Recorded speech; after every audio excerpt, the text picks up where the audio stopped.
A jaw the length of a human arm hangs open in the blue, lined with teeth that curve backward like hooks. A grouper the weight of 2 grown men holds this pose without a twitch. Inside that dark mouth, between the rows of teeth, a small striped fish, no longer than a finger, drifts calmly, working along the gum line. One snap would end it. The snap never comes. The little fish is a cleaner wrasse, pale blue with a black stripe running from nose to tail. The giant came here on purpose. It waited in a loose line behind other hunters, held its fins wide, and darkened its color to signal that it means no harm. Then it opened its mouth and offered the softest parts of itself to a creature it could swallow in a breath. Predators that tear other fish apart go still for this one. Moray eels, groupers, reef sharks, all of them queue and wait their turn. What holds the killing back is a question worth following. From open water, where this fish begins as a helpless speck of drift, to the day it owns a station and monsters line up at its door. There is a price for that kind of trust. Watch closely, and the calm on the reef starts to crack. Long before it swims into any mouth, the cleaner wrasse is a fleck of nothing, smaller than a grain of rice, tumbling in open water far from any reef. It has no stripe yet, no station, no name among the fish. It is a transparent larva, riding currents that carry it wherever they please, out over water miles deep and blue in every direction. Here the odds are cruel. Of thousands cast adrift from a single spawning, only a handful will ever touch coral again. The rest thin out into the mouths of jellies, of drifting fry, of anything faster and hungrier. The larva cannot steer against the sea. It can only sink and rise, feeding on specks too small to see, its gut showing dark through skin so clear you could read light through its body. Weeks pass in this drifting dark. Its eyes grow large and silver, hunting the faint glow of shallow water somewhere below. Something in it begins to sense direction, a pull toward warmth and sound, toward the crackle of a reef it has never seen. One night the current shifts. The scent of living stone reaches the tiny drifter for the first time, and it turns, at last, toward a world already crowded with giants waiting to be served.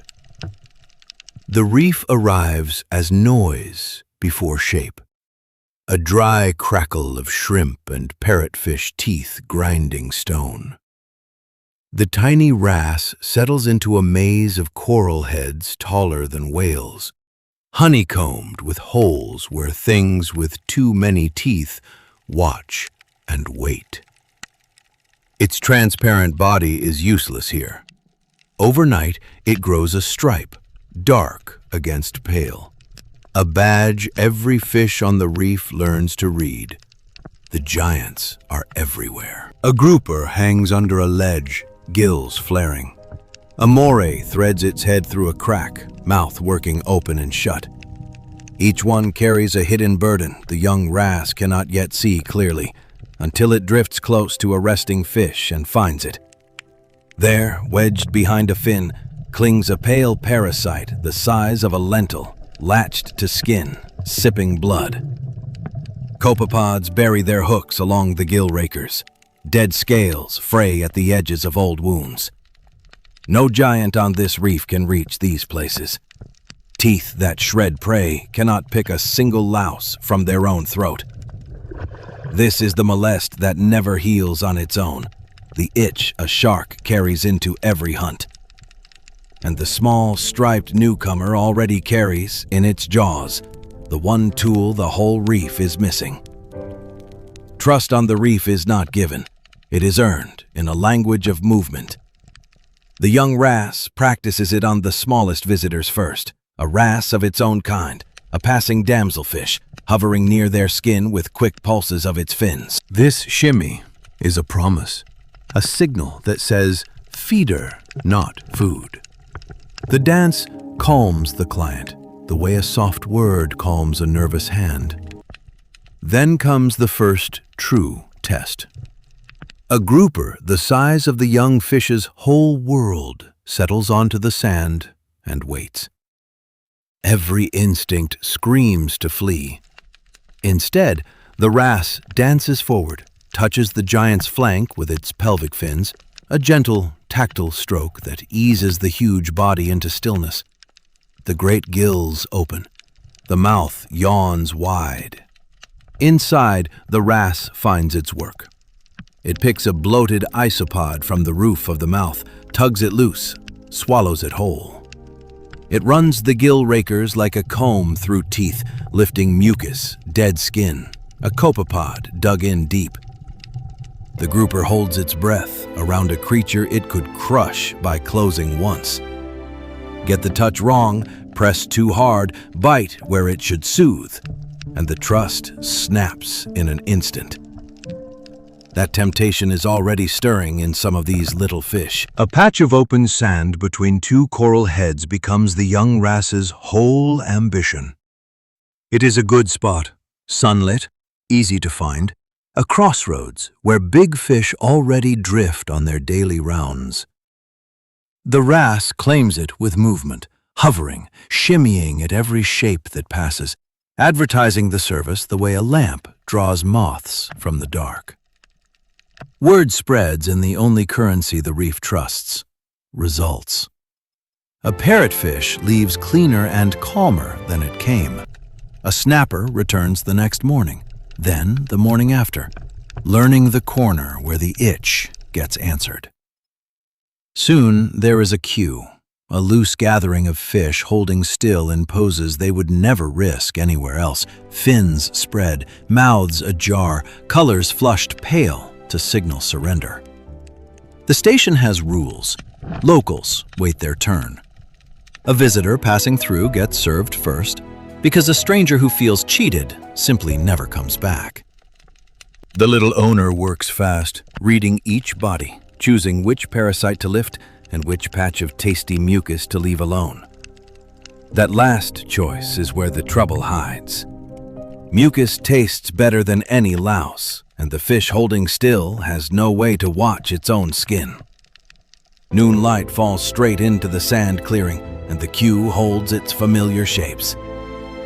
Then a shadow slides over the station, wide and unhurried, and every waiting fish goes rigid.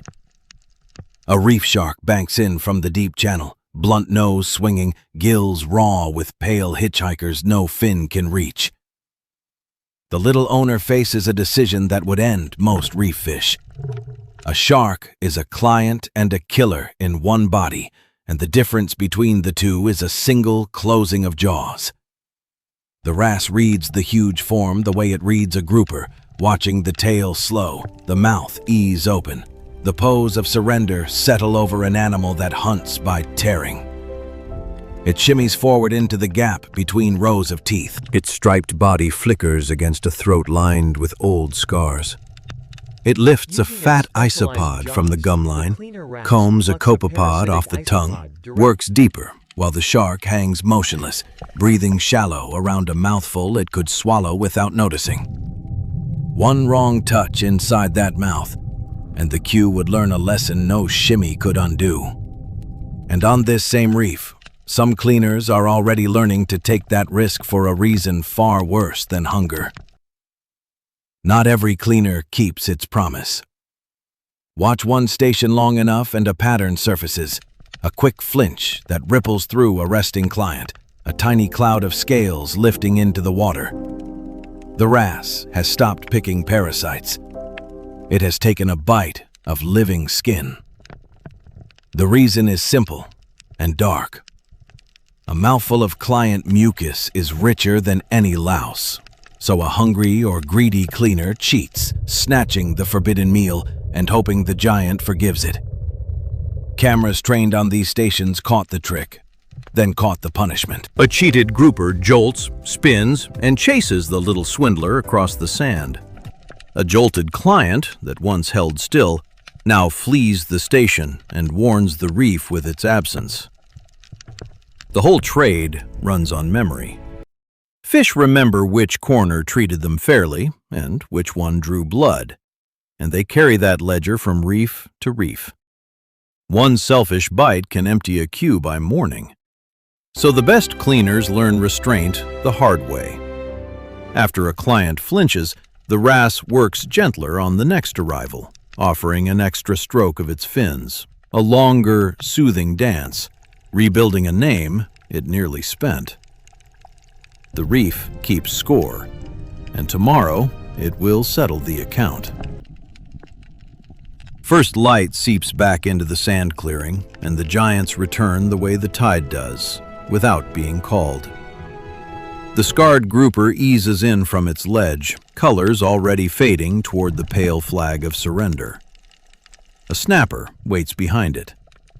A shape wide as a table slides over the station, and the reef holds its breath in the old familiar way.